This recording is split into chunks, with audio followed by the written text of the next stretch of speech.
بسم اللہ الرحمن الرحیم۔ السلام علیکم۔ حضرت علی کرم اللہ وجہہ جنگ صفین میں مشغول تھے تو آپ کے ساتھیوں کو پانی کی سخت ضرورت پڑی۔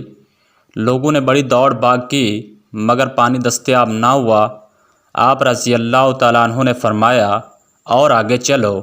کچھ دور چلے تو ایک گرجا نظر آیا۔ آپ نے اس گرجا میں رہنے والے سے پانی کے متعلق دریافت کیا تو انہوں نے کہا کہ یہاں سے 6 میل کے فاصلے پر پانی موجود ہے۔ آپ رضی اللہ تعالیٰ عنہ کے ساتھیوں نے کہا، اے امیر المومنین، آپ اجازت دیجئے، شاید ہم اپنی قوت کے ختم ہونے سے پہلے پانی تک پہنچ جائیں۔ آپ رضی اللہ تعالیٰ عنہ نے فرمایا، اس کی حاجت نہیں۔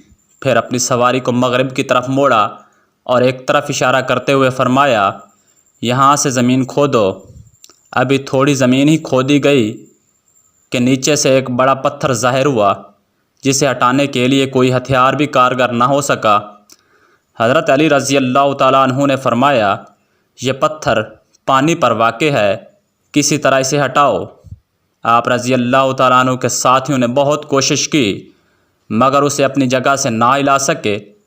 اب اسد اللہ نے اپنی آستین چڑھا کر انگلیاں اس پتھر کے نیچے رکھ کر زور لگایا تو پتھر ہٹ گیا اور اس کے نیچے نہایت ٹھنڈا، میٹھا اور صاف پانی ظاہر ہوا جو اتنا اچھا تھا کہ پورے سفر میں انہوں نے ایسا پانی نہ پیا تھا۔ سب نے شکم سیر ہو کر پانی پیا اور جتنا چاہا بھر لیا۔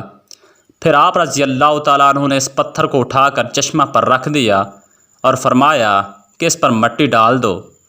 جب راہب نے یہ دیکھا تو آپ کی خدمت میں کھڑے ہو کر نہایت ادب سے پوچھا کہ کیا آپ پیغمبر ہیں؟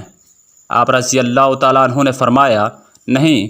پوچھا، کیا آپ فرشتہ مقرب ہیں؟ فرمایا، نہیں۔ پوچھا، تو آپ کون ہیں؟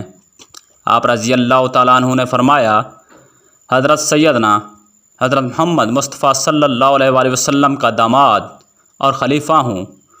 راہب نے کہا، ہاتھ بڑھائیے تاکہ میں آپ کے ہاتھ پر اسلام قبول کروں۔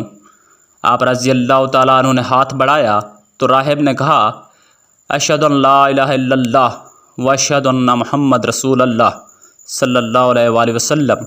آپ نے راہب سے دریافت فرمایا، کیا وجہ ہے کہ تم اتنی مدت سے اپنے دین پر قائم تھے اور آج تم نے اسلام قبول کر لیا؟ اس نے کہا، یہ گرجا اسی ہاتھ پر فتح ہونا تھا جو اس چٹان کو ہٹا کر چشمہ نکالے، اور ہماری کتابوں میں لکھا ہوا ہے کہ اس چٹان کا ہٹانے والا یا تو پیغمبر ہوگا یا پیغمبر کا داماد۔ جب میں نے دیکھا کہ آپ نے اس پتھر کو ہٹا دیا تو میری مراد پوری ہو گئی اور مجھے جس چیز کا انتظار تھا وہ مل گئی۔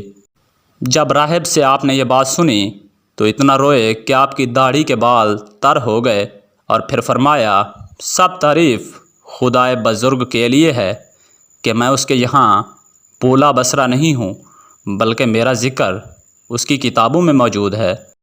اللہ ہم سب کا حامی و ناصر ہو۔